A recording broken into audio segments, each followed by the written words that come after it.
ठाण्यात कातकरी समाजाचा माणूस म्हणून जगण्याच्या हक्कासाठी श्रमजीवी संघटनेच्या वतीने आत्मक्लेशातून आत्मनिर्धार आंदोलनाला सुरुवात झाली आहे। ठाणे जिल्हाधिकारी कार्यालयासमोर संघटनेचे अध्यक्ष रामभाऊ वारणा आणि संस्थापक विवेक पंडित यांच्या नेतृत्वाखाली हे मौन आंदोलन सुरू आहे।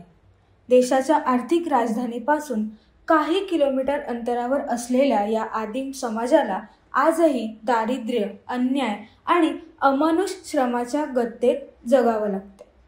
या पार्श्वभूमीवर शासनाने कातकरी समाजाच्या हक्कांसाठी तात्काळ ठोस पावले उचलावीत या मागणीसाठी हे आंदोलन सुरू आहे। प्रिय देशाच्या स्वातंत्र्याच्या 80 वर्षानंतर आता लवकरच स्वातंत्र्याची शताब्दी आपण करतो आणि 2047चं विजन आपल्या देशाचं महासत्ता बनण्याचं कसं असेल त्याची स्वप्न आपला देश पाहत असताना मुंबई या आंतरराष्ट्रीय महानगराच्या जवळ जगणारी कातकरी ही जी आदिम जमात आहे आदिवासींच्या मधली, ती जमात मात्र भीषण वास्तवाला सामोरं जात आहे।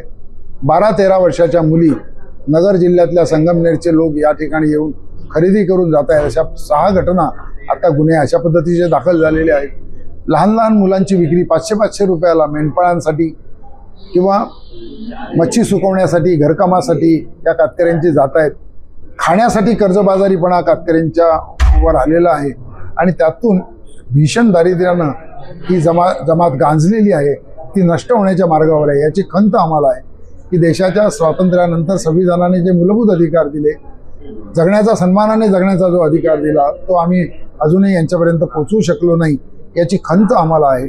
आणि या समाजाला जागृत करण्याकरता, त्यांना संघर्षाला प्रवृत्त करण्याकरता आम्ही आज आत्मक्लेश आणि उद्या निर्धार करतो। आज आम्ही सर्व गावागावामध्ये, घराघरामध्ये उपवास करतायत। या ठिकाणी सुद्धा संघटनेचे पदाधिकारी उपवास करतील आणि आत्मक्लेश करतील आणि उद्या निर्धार करून या कातकरी समाजाला संघटित करून त्यांना या भीषण दारिद्र्यातून बाहेर काढण्याचा प्रयत्न करतील। अनेक लोक मंत्रालयाकडे सरकारला जागण्यासाठी मात्र जिल्हा हा निवडलेला आहे। तुम्ही काय वाटतं येणाऱ्या काळात सरकारला जागण्यासाठी मोठ्या प्रमाणात संख्येने पुढे मंत्रालयाकडे कधी कूच करणार? उद्या मोठ्या प्रमाणावर 50 ते 60 हजारापेक्षाही जास्त आदिवासी हे या ठिकाणी येतील। ते मुख्यतः निर्धार करण्यासाठी येतील की अजूनही स्वातंत्र्याच्या 80 वर्षानंतर लढाई बाकी आहे, स्वातंत्र्य मिळणं बाकी आहे। आपल्याच समाजातला एक घटक हा अजूनही मागे आहे। त्यामुळे उद्या सरकारकडे आम्ही काहीही मागणार नाही, आम्ही निर्धार करणार आहोत की या सरकारकडून हिसकावून कसं घ्यायचं आणि कातकरी समाजाला निश्चितपणे संघटित करून संघर्षाला प्रवृत्त कसं करायचं याचा निर्धार करायला आम्ही येणार आहोत। सरकारने काही द्यावं, काही देऊ नये, आम्ही काहीच मागणार नाही, कारण जे द्यायचं आहे ते संविधानाने इतकं दिलंय त्या 80 वर्षात सरकारने पोहोचवलेलं नाहीये, हे आमची खंत आहे। आदिवासी मंत्री होऊन गेले, आता देखील आहेत, मग त्यांच्या संदर्भात हे काय कागदपत्र तुम्ही निवेदन द्या? मी आढावा समितीचा अध्यक्ष म्हणून सुद्धा मी खंत व्यक्त करतोय ना की आढावा समितीचा अध्यक्ष म्हणून मला राज्यमंत्री दर्जा होता, मला मंत्री दर्जा होता।